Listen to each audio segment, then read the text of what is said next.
बिस्मिल्लाहिर्रहमानिर्रहीम अस्सलाम वालेकुम रहमतुल्लाहि व बरकातुहू। Dear students, 10th class math का क्वेश्चन नंबर 9 जो आप लोगों का थ्योरम मतलब मसले का आता है, तो इसमें दो मसले जो हैं आप लोगों को दिए होते हैं, तो दो में से आप लोगों ने एक मसला जो है वो करना होता है।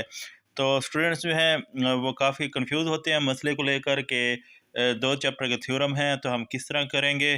तो सबसे पहले तो ऐसे स्टूडेंट्स जो दो चैप्टर के थ्योरम नहीं कर सकते, वो दो में से किसी एक चैप्टर के सारे थ्योरम जो है वो कर लें, क्योंकि पेपर में आप लोगों के दो थ्योरम आते हैं और आप लोगों ने एक करना होता है। तो आप लोगों के पास चैप्टर नंबर 9 और 12 दो चैप्टर हैं। अगर आपको चैप्टर नंबर 9 के 5 थ्योरम आसान लगते हैं तो चैप्टर नंबर 9 के कर लें। अगर चैप्टर नंबर 12 के 5 थ्योरम आपको आसान लगते हैं तो फिर 5 के 5 वो कर लें। तो ये उन स्टूडेंट्स के लिए हैं जो कि थ्योरम का क्वेश्चन जो है बिल्कुल भी नहीं छोड़ना चाहते और ऑलरेडी जो है उन्होंने कुछ ना कुछ तैयार किया हुआ है। तो वो कोशिश करें चैप्टर नंबर 9 या 12 में से किसी एक चैप्टर के सारे थ्योरम जो है वो कर लें।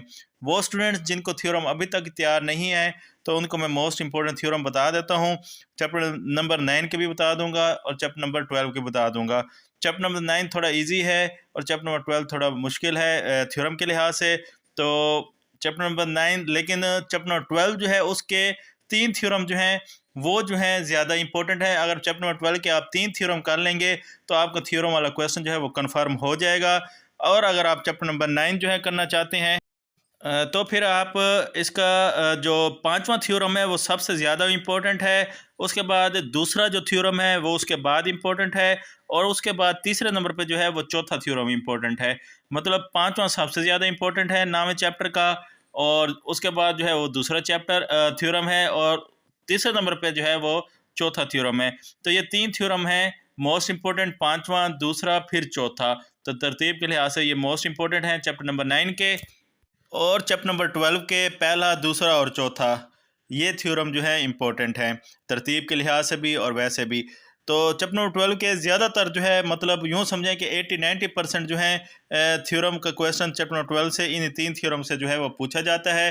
तो अगर आप एक चैप्टर के करना चाहते हैं और सिलेक्टिव करना चाहते हैं तो आप जो है चैप्टर नंबर 12 के ये तीन थ्योरम जो है लाजमी तैयार करके जाएं। इनको याद कर लें, जैसे तैसे डायग्राम याद कर लें, फिर उसी की मदद से जो है उसको हल करना सीख लें।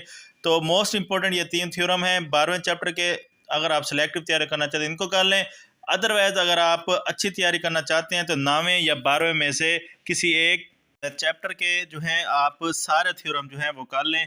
तो आपका थ्योरम का जो है वो 8 नंबर का जो क्वेश्चन होता है वो मिस नहीं होगा। बाकी पास किस तरह होना है, आप लोगों ने 40 से ऊपर नंबर किस तरह लेने हैं, वो ऑलरेडी मैं वीडियो शेयर कर चुका हूँ, वो मैं टैब जो है ऊपर शो करवा देता हूँ। और इम्पोर्टेंट डेफिनेशन जो है वो भी मैंने शेयर की हुई हैं। तो इम्पोर्टेंट डेफिनेशंस करें और थ्योरम करें, साथ जो है आप MCQs करें तो आप 40 से ऊपर नंबर ले सकते हैं बगैर कोई सवाल हल किए। तो बाकी जो है आप लोगों को जो है चैनल सब्सक्राइब कर दीजिएगा।